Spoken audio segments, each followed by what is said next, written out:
Добър ден отново, дами и господа. Започваме с една тема, която със сигурност ще предизвика интерес във вас. С Зоопол си има вампири. Факт е, от преди месец тази тема вълнува всички медии, включително печатни, национални, дори една доста голяма световна телевизия.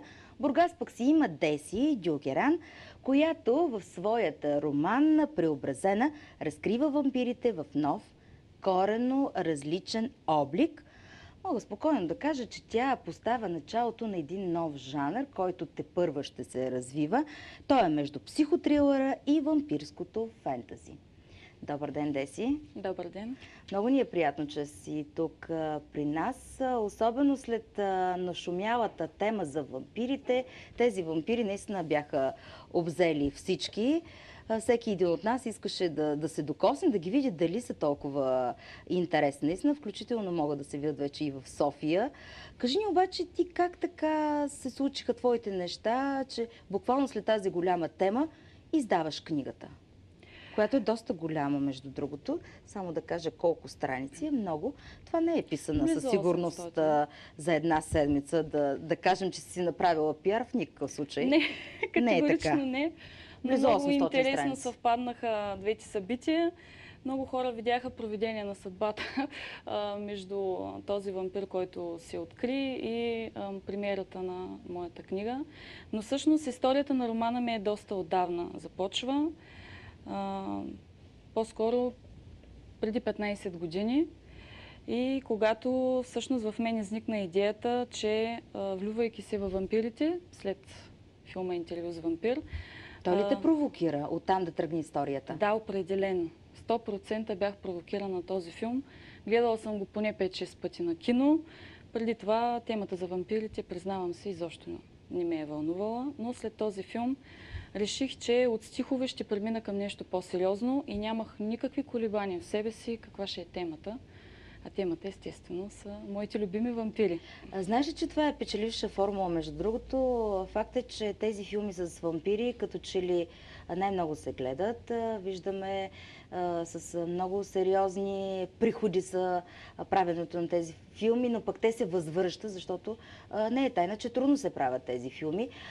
Ти търсиш ли точно този ефект, че масово хората искат да четат такава литература?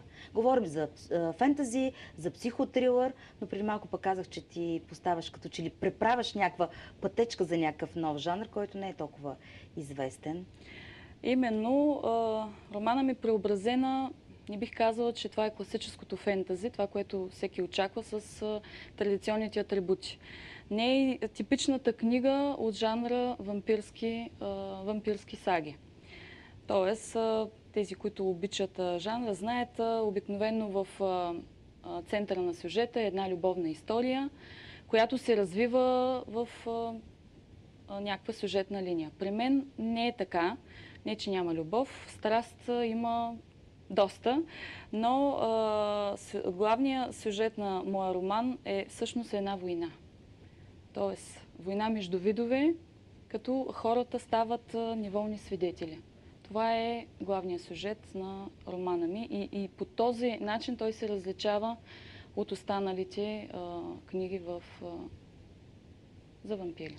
Между другото, специално моето внимание го предизвика в момента, защото, признавам се, нямах възможност да прочета тази книга, но пък прави впечатление, че ти влизаш в много теми, които са близки до нас самите, са включени в тази книга, което пък ми навява на мисълта, че ще се харесва от много хора с различна насоченост. Ето, романтици ще я четат, хора, които се вълнуват от нещата от извънземното, примерно.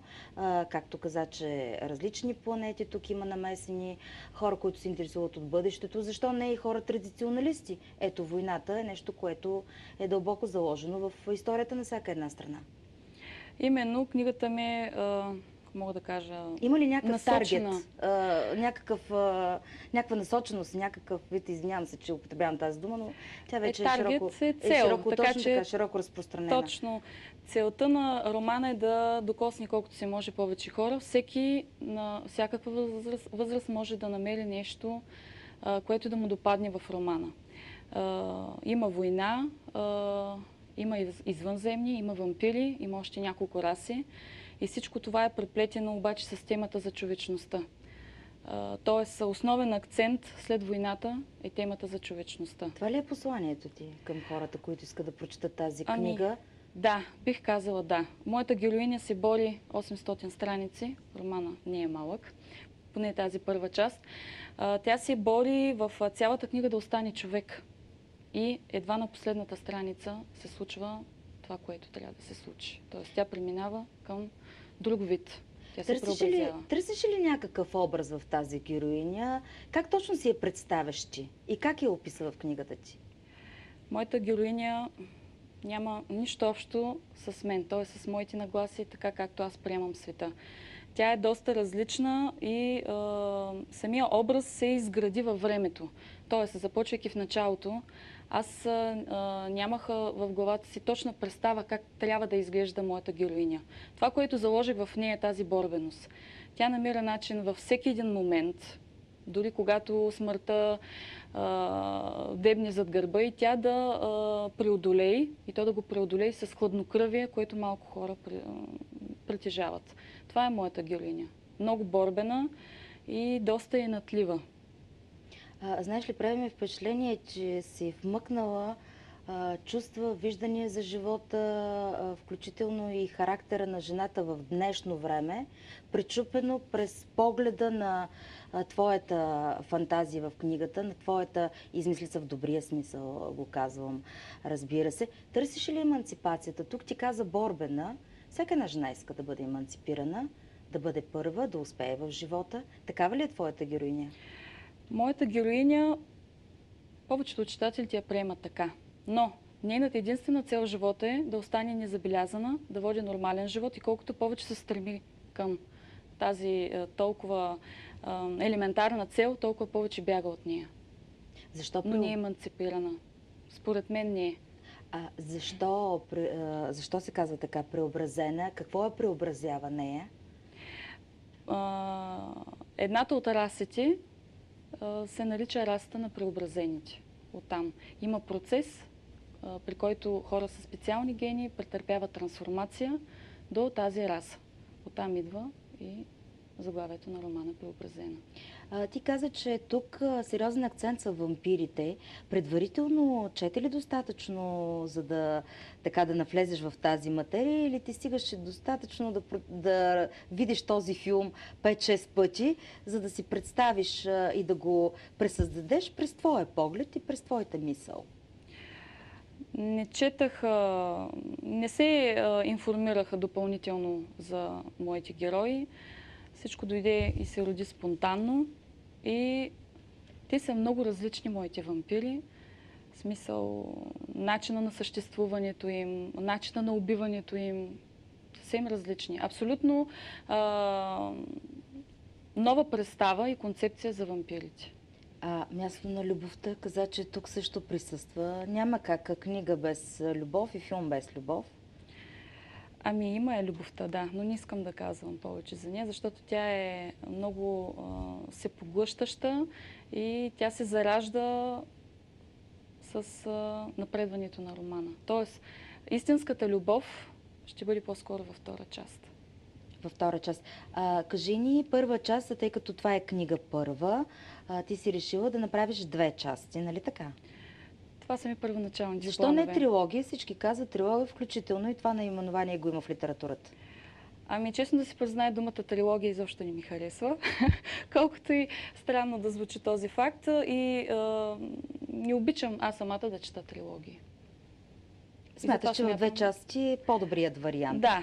Предполагам, че в 2 части, дори и да е 1000 страници, може да се събере един добър замисъл. Визираш ли някакъв период в тази книга или всичко е в така далечното бъдеще, в неосъзнатото, неочакваното или може би защо не е блинувано? Действието се развива сега, в днешния ден. Тоест, говорим за една съвсем обикновена реалност, в която моята героиня открива, че не всичко е така, както изглежда. Разбира се, тя си има съответните стимули в лицето на други същества, които я подтикват да прозре зад маската на ежедневния живот, че нещата не са такива, каквито изглеждат. И те са много дълбоко вкоренени в човешкото общество, без хората да виждат какво се случва около тях. Тоест, малко или много, хората в моя роман са като едни марионетки, които просто биват поставени на местата им, на правилните им места, за да се получи главния замисъл на тези, които са над тях. Да разбирам, има различни препятствия, които те преминават, има тъжни моменти. Не е всичко окей в книгата? В никакъв случай. Борбата е от първа глава до последната 37. Това ли кара читателя да продължава да я чете книгата? Ами, това, което са ми споделяли до сега е, всички харесват динамиката на романа ми. Това, че не се чувства застой. Ти направи премиера в Бургас, в Морското казино. Кажи ни какво споделиха с тебе твоите почитатели? Първоначални почитатели, защото ти ще имаш много, Именно. разбира се, от тук нататък. Все още не се Очакваха ли тази книга? На момента ли дойде? Имаше ли нужда от нея? Книгата дойде точно на момента. Много книги има на пазара, няма как да го спестим това. Взела се с много сериозна задача, защото конкуренцията е много голяма. Виждаме, че в последно време като че ли не четат младите хора, но пък не мисля, че не се продават книгите. Трудно ли ти беше да се вземеш с тази задача или като че ли ти прецени, че тя трябва да се издаде тази книга? Преценката за издаването на романа ми всъщност не беше моя. Признавам си, никога не съм се замислила, че трябва да го издам този роман, но имаше мои близки, които прочетаха книгата и решиха, че по един или по друг начин трябва да ме принудят да пристъпя към нещо по-сериозно, т.е. към издаването на романа. Относно това дали младите хора четат, моето мнение до преди съвсем скоро беше, че младите хора в България не четат.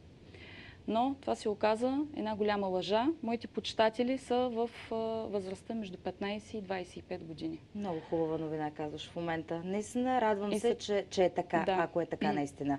Защо е в черно тази книга? Търсила си ефекта на по-строгия стил, може би, и двете лица, което показва любовта. Няма как да го избегнем този момент. Целувката? Тук си признавам, че малко влязах в клишето. Т.е. черният цвят отговаря на вампирските... Много изчистено си успяла да го декорираш. Предполагам, че това е била идеята със сигурност. Не точно. Не точно. Когато очакваме книга втора, ти преди малко сподели, че тя се пише вече. Тя се пише, така съм напреднала в писането, но предполагам, че това ще го издам на един по-късен етап.